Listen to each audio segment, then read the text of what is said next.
Yo, what's up mga pare ko kaya nating pabungahin to? Sile, Thunder Mountain Longhorn, nakatanim dito sa 250 ml Jack Daniels Coca-Cola collaboration can.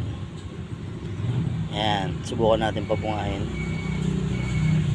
Nagway na siya, nagway na yung sanga, and I think meron ng lumalabas-labas na buds.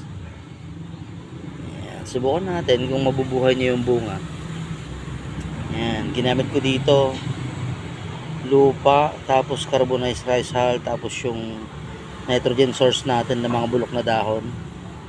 Try natin kung mapapabunga natin. Okay, let's go, update ko kayo.